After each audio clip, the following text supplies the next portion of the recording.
Welcome everyone to the show. I'm Matt Wagner, Chief Program Officer at Main Street America, and sometimes I say third time's a charm. Yeah. And we could say that about me being here in Big Stone Gap talking with Jennifer Jones from Good Times, coal-fired pizza and pub. So good to be with you, Jennifer. Yeah, you as well, finally. Yeah, we took a couple times to make this happen due to weather, but it's a great, beautiful sunny day outside, and I want to do a special shout out to Virginia Main Street because it was actually through doing some work with them that I found myself in Big Stone Gap. We had an opportunity to meet very briefly, but I'll admit I was totally struck by your story, and I'm not going to spoil anything. I'll let you tell it, but why don't we just start out with tell us a little bit about your journey. Yeah, so my name is Jennifer Jones. I'm married. My husband, Brian Jones. I have 4 children, and we trekked across the country from Northern California over here to Big Stone Gap. My husband and I had come and visit September of 2021, just kind of looking for a new place to bring our family to, kind of seeking something other than what we had. And so we came out. We actually landed upon Big Stone by accident. It was not on our radar of things to see. And we stopped here and had a bite to eat, and we met some great people, and we spent no more time traveling Virginia. And so we spent our next 14 days just coming back here to Big Stone, and we just fell in love with it. And on our flight home, we were like, this is it. The mountains of Big Stone are like, pick us. That's what we always say, pick us. So this is pretty intriguing. So we did a lot of research and during the pandemic, sort of post-pandemic, and there was sort of this great migration happening.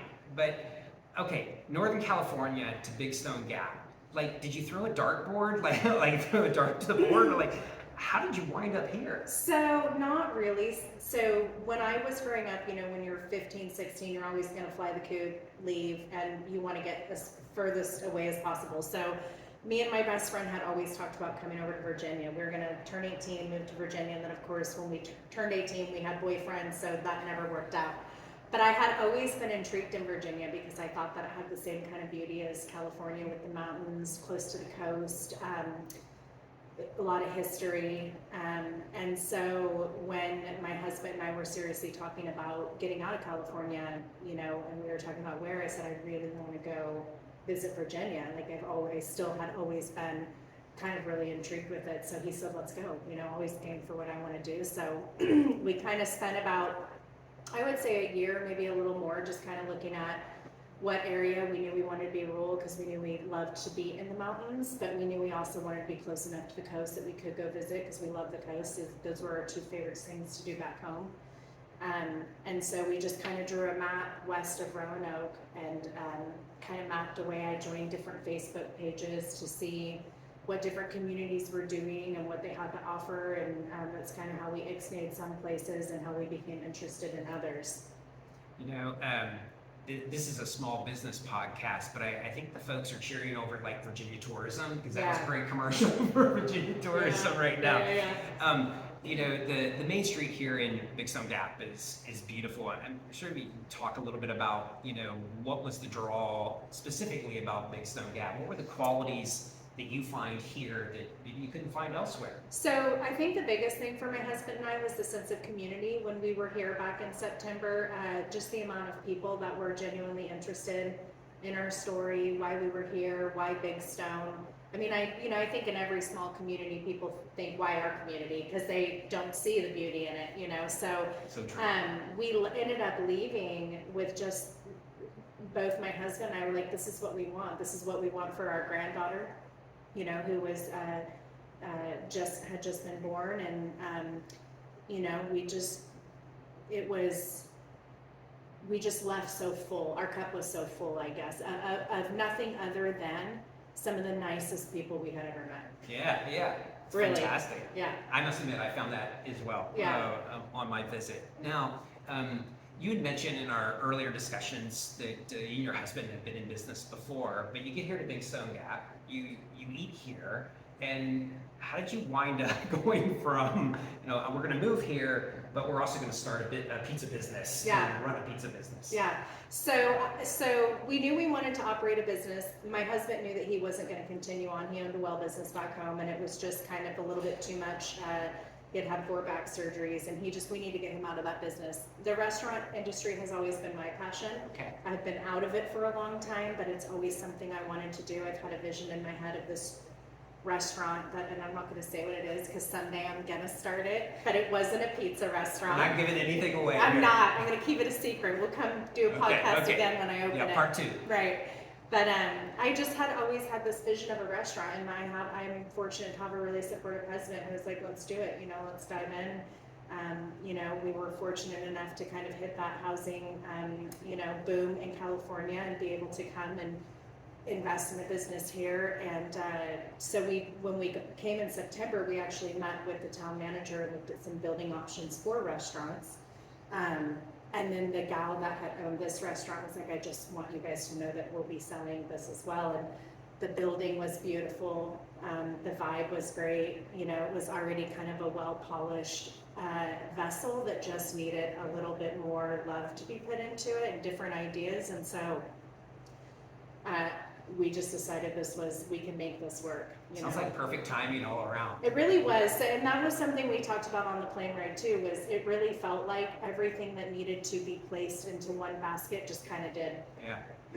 A lot of pizza companies talk about wood fire. Yeah. Now, we're here in Big Stone Gap, and if people aren't familiar with where Big Stone Gap is, it's in the heart of really coal country in rural Appalachia. And was that something intentional, like from a tag perspective? Can you walk me through that? So I think it was, I can't speak for the original owner who put the coal fire oven in, but I definitely think it was something that wasn't, there is not another coal-fired oven in the region, and I think the closest state is, if I'm correct, is Florida. So I think the draw for this area to bring in tourism to something that is so relevant to this area, it just makes it cool. People walk in and they, even though it says, Good Times coal-fired pizza, they are still absolutely shocked when they see that it's an actual pile of coal. Yeah, exactly. Oven. They're like, really? I expect a steam engine to come right through. Yeah. So, I just think for us, like preserving that and growing on that was something we really, really wanted to endeavor in, and it's been fun. Sort of pays homage to the heritage of the Yes, area. definitely. Many small businesses, given that they're started often by locals, folks that are already here, they sort of have strong networks, from family or friends and the history of being here. You all didn't necessarily have that. Could you talk about what this community, how you've been able to sort of break into the network and what that experience has been like for you? So I think we were really fortunate, and it was one of kind of our, coming from California, not knowing anybody, being older, wondering if we would have support or if we would be seen as outsiders, especially from California. We were worried about that, but from the town manager, Steve Lawson, to the tourism director, Ked Mead, to just really some of the community members themselves, like we have never felt like we were not here. So we are really fortunate in that. I think from day one we had, the support of, and I think also, from some of the more prominent people that are wanting to see Big Stone grow and wanting to see it be successful, of what can we bring, because we are from an area that is fairly successful, has a lot to offer.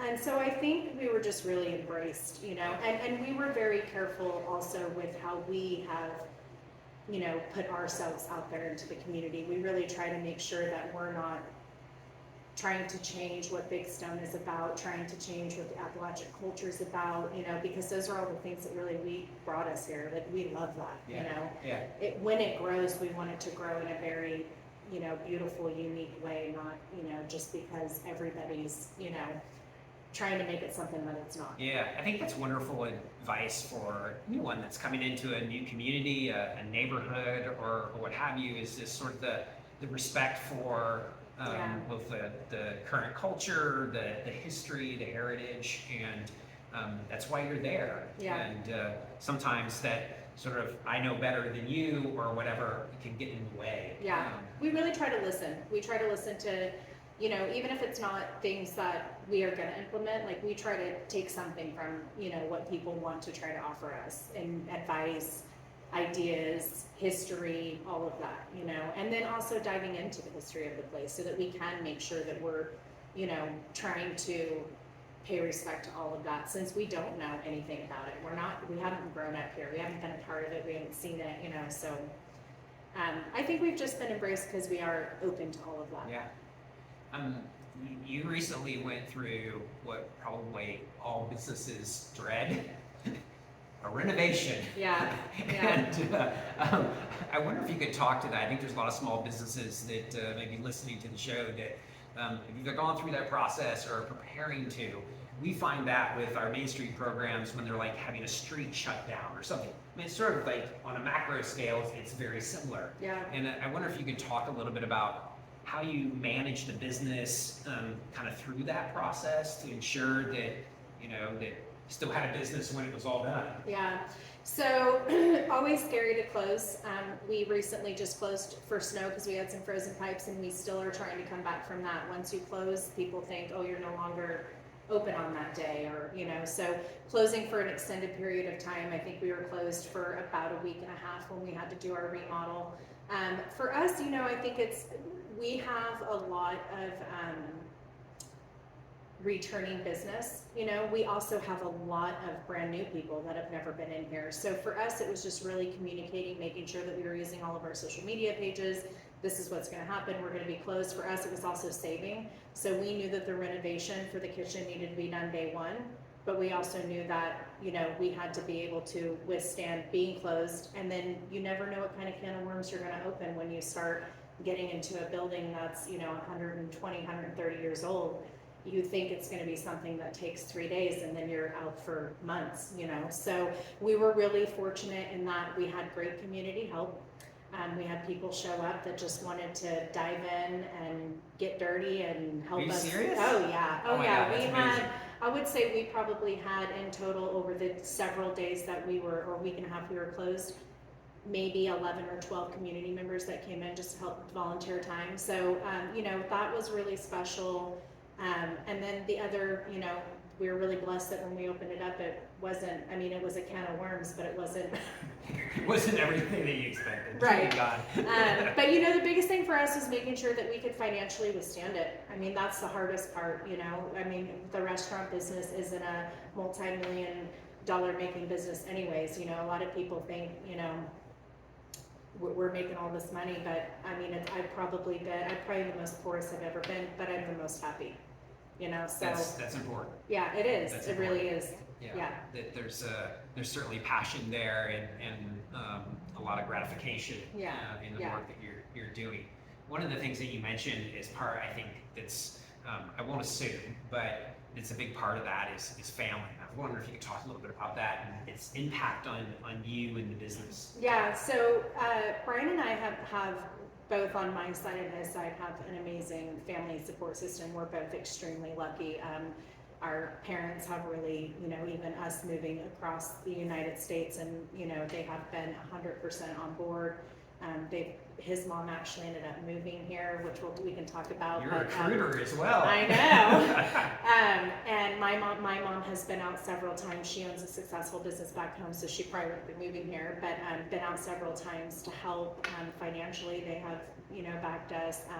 And then not only that, we moved here with 9 of our family members. So I was able to go home and convince all my children to come, which was really nice. That is amazing. Yeah, so I didn't have to leave any of them behind because they're all adults. I had a son that was in New York already, and so we're now closer to him, which is great.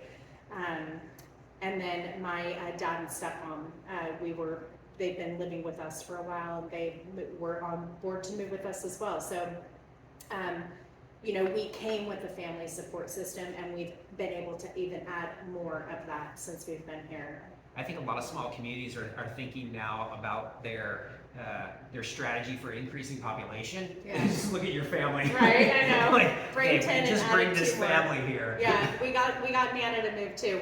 When Brian's mom moved, Nana, her mother was like, "Mom, moving too." Then, so we've added 3 more since since we've been here. That's amazing. Yeah.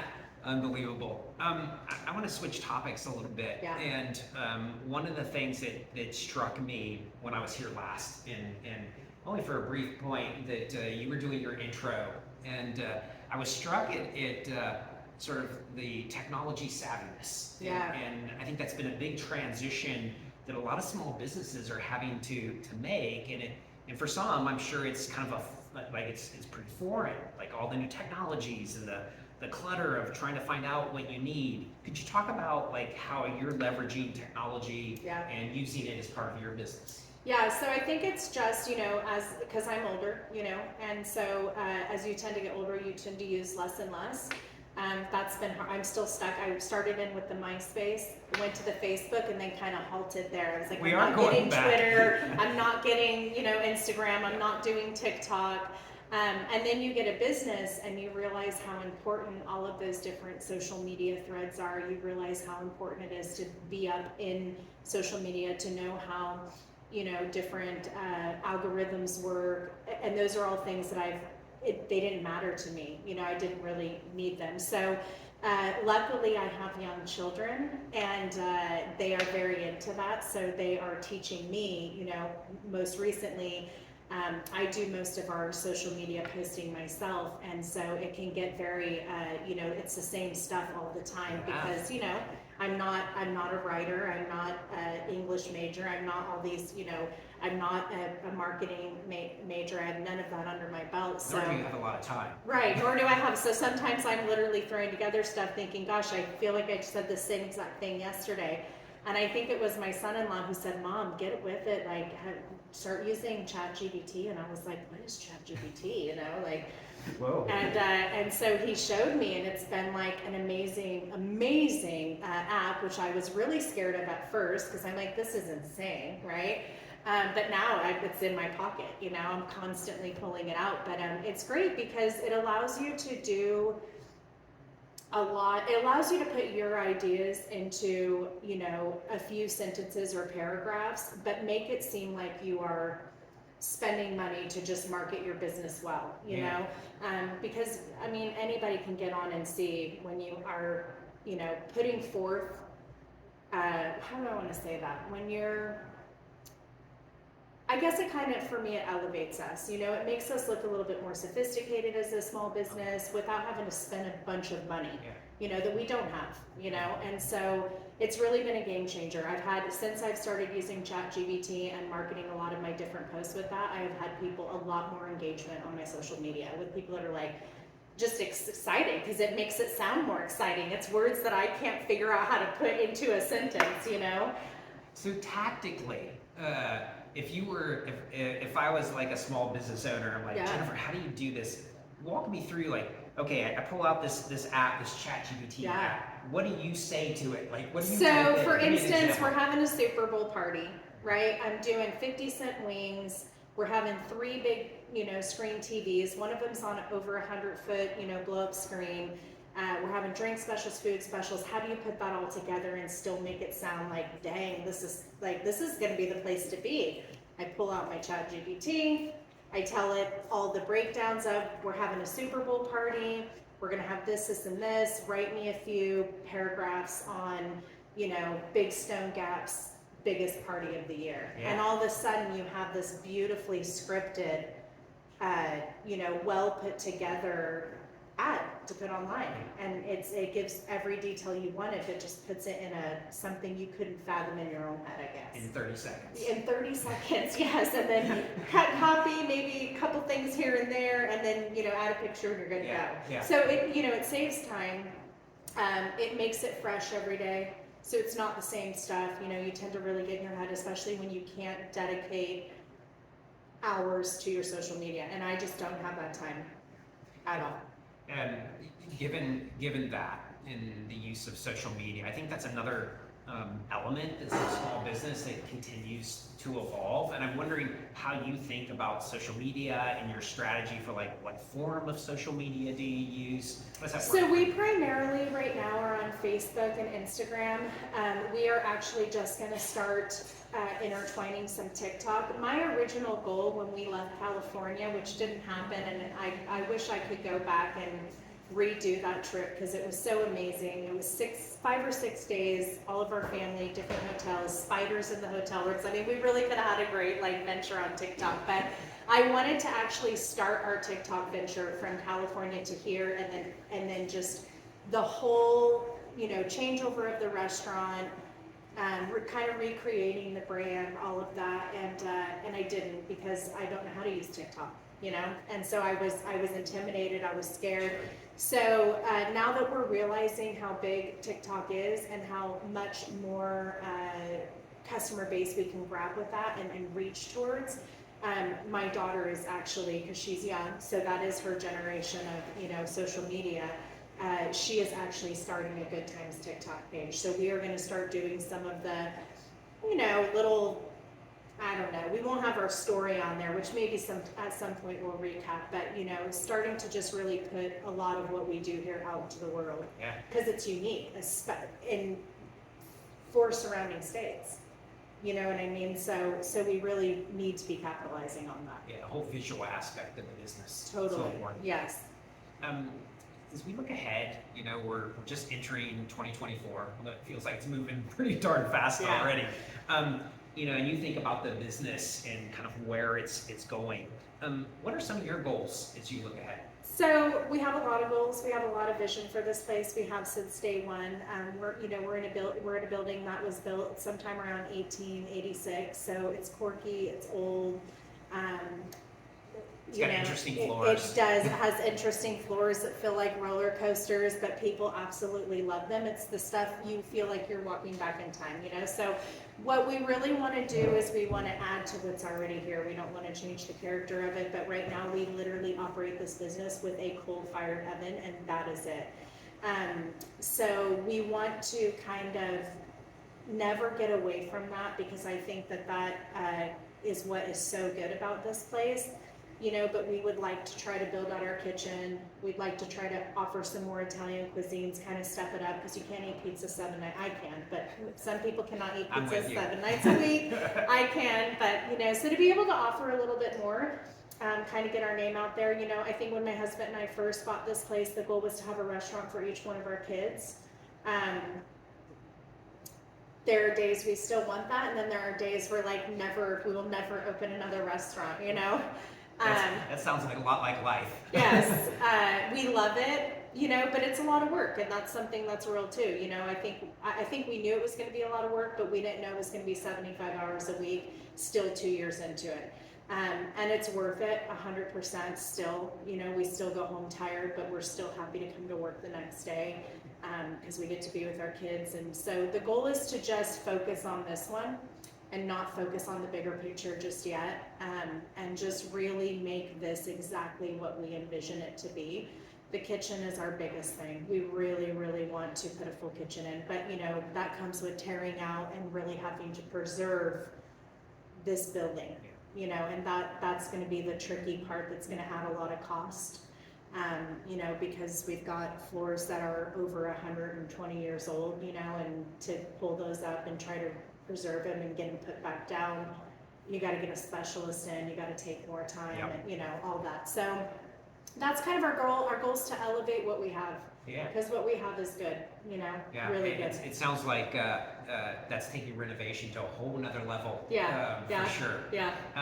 Which brings up sort of the flip side on the goal. Like, what keeps you up at night? What are the key challenges you see ahead for the business? You know, the key challenges so far for us, I think the biggest thing has been, you know, finding help. You know, people during the pandemic really learned how to be really self-sufficient. They learned how to make money in ways where they don't have to work for other people. I think it's going to take, you know, a small 5 or 6 years for the younger generation to come into the working environment and want to do this again. So that's been a little bit difficult. You know, learning also, I think, for my husband and I, how to walk away from our business a little bit. It's really hard. It's really hard to say, okay, it's okay for us to take days off. It's okay for us to have a life outside of the restaurant, and let the restaurant grow organically with, you know, the staff and the employees. So And in order for us to be the best we can be and to give back to the restaurant, we have to find, you know, some sort of balance with that. And that's been really difficult for us. So I think, you know, those are some of the challenges that we go into financially. You know, it's hard. You know, we are in a rural area, and we do have a lot of competition around here. I wouldn't say competition, you know, because I don't know that I've ever looked at the other restaurants as competition. I actually say the more we have, the more we bring in. Yeah, so like the pie gets bigger. Yes, and more, it's more attractive for people, and you can already see that. You know, people that are now in the Tri-Cities, where it used to be a very kind of mellower way, and back, you know, when the big, you know, back and forth of people moving went, and Tennessee has really grown, there are a lot of people that come here because they went out of the hustle and bustle of what used to not be a hustle and bustle, you know. So I think the more the better, but we also only have a small, you know, community to pull from. So financially being able to get us where we need to be so that we can do some of the renovations, so that we can, you know, work on some of our future goals. That's kind of the stuff I think that keeps us up at night. Okay. Yeah.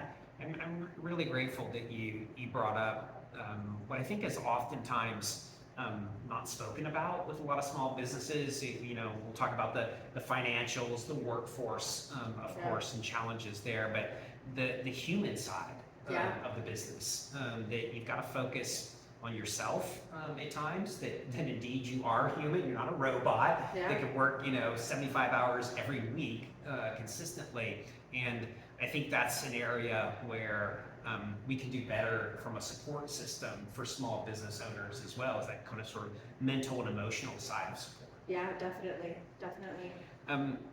If you had to think about some advice you would give to either your future self or someone walking in that says, hey, I'm going to start a business, what would you say to them? So I would say go for it. You know, the only downside to it is it doesn't work.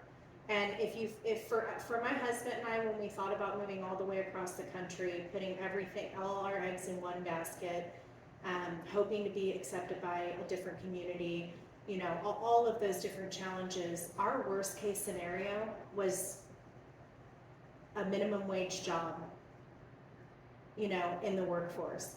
And we had been there raising kids, and we had made it. So for us, you know, the worst case scenario, we'd already been there, you know, and money can always be remade. I mean, the world is, you know, so if you don't take the risk, you never know. And if you don't take the risk, you don't ever get anywhere. So that's really what I would say. I would say just do it. Just shoot for the stars, and, you know, whatever happens, I don't think you're ever really going to be worse off than your worst off point, right? We've all been there. So, and I feel like if you have the drive to have the vision, you already have what it takes. So if you already have all those thoughts put into a basket, then you're already ready. You're already there. You just got to execute it, right? Yeah, it's like, don't leave life with regrets, and have confidence in yourself. Yeah, I mean, it's so important. You know, I think a lot of people hold themselves back because they're scared of what's the other side. You're going to lose $100,000. You can make it again. You know, if you made it the first time, you can make it again. Wonderful. Yeah. Jennifer, thanks so much for joining this show. It was good to be here, and we certainly appreciate it. Yeah, thanks for having me.